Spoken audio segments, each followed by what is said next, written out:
Baruch Atah Adonai Elohenu Melech HaOlam Yehoshua l'unique et le véritable Eloah Elai Shaddai. Shalom, peuple de Dieu. On a prié en hébreu pour remercier Eloah Elai Shaddai, reconnaître sa présence et c'est lui qui est au-dessus de toutes choses. Nous sommes dans Apocalypse chapitre 2, verset 1er jusqu'à 5, écrit à l'ange de l'église d'Éphèse, voici ce que dit celui qui tient les 7 étoiles dans sa main droite, celui qui marche au milieu de 7 chandeliers d'or. Je connais tes œuvres, ton travail et ta persévérance. Je sais que tu ne peux supporter le méchant, que tu as éprouvé ceux qui se disent apôtres et qui ne le sont pas, et que tu les as trouvés menteurs. C'est que tu as de la persévérance, que tu as souffert à cause de mon nom, et que tu n'étais point lassé. Mais ce que j'ai contre toi, c'est que tu as abandonné ton premier amour. Souviens-toi donc d'où tu es tombé, répands-toi et pratique tes premières œuvres. Sinon, je viendrai à toi et j'ôterai ton chandelier de sa place, à moins que tu ne te répands. Apocalypse chapitre 1, verset 20. Le mystère de cette étoile que tu as vu dans ma main droite et de 7 chandeliers d'or. Les 7 étoiles sont les anges de cette église et les 7 chandeliers sont les 7 églises.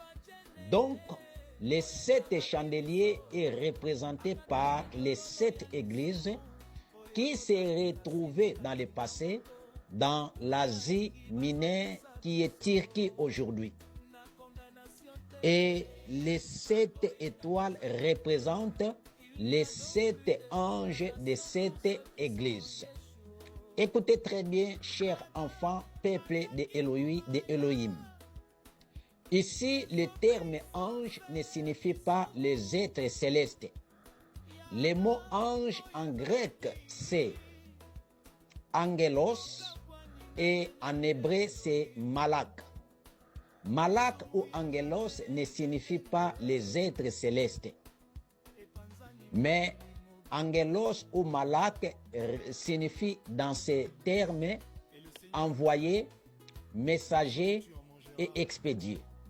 Le même terme peut être appliqué aux éléments de la nature comme le feu, le vent, la pluie.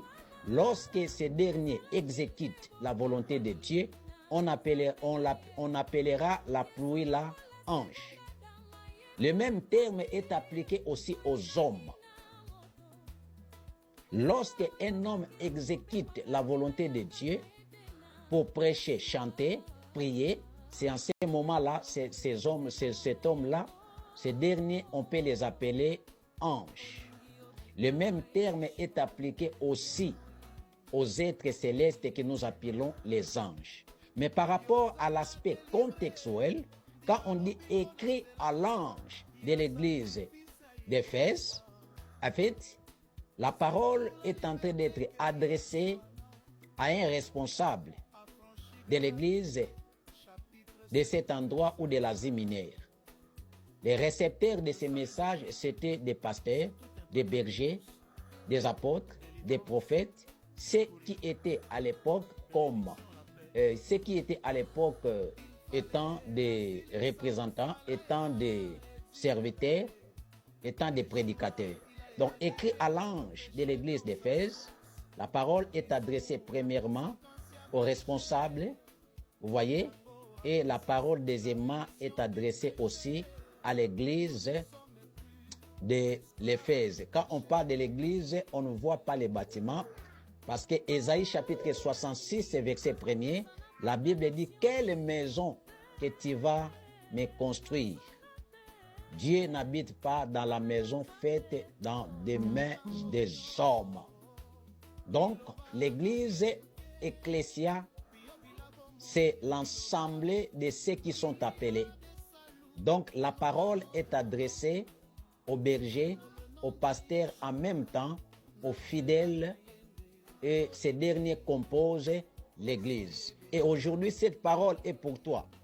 L'Éternel te dit ce matin, il connaît ta persévérance, il connaît ton travail, il connaît tes œuvres, il connaît même les dons qui est en toi, les dons de discernement qui travaillaient à l'église de la Ziminée, l'église d'Éphèse.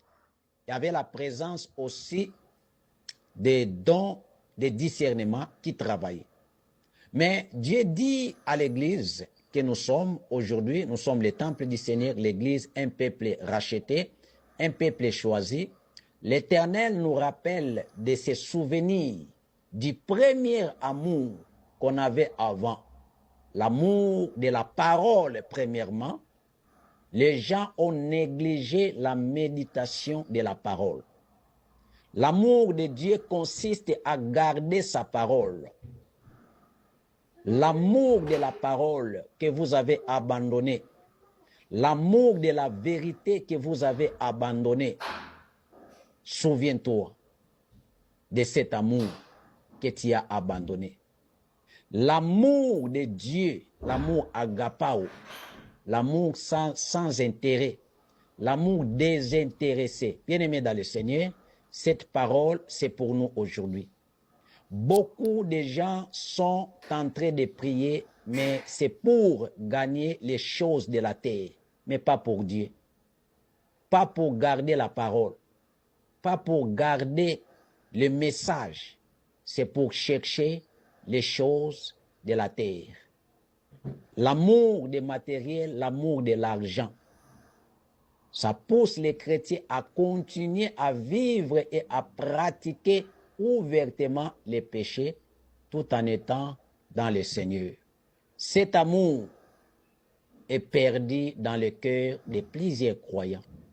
Les gens aiment trop prier, mais les gens n'aiment pas de garder la parole de la persévérance. Et l'Éternel nous rappelle ce matin, nous devons retourner à notre premier amour qu'on avait avant.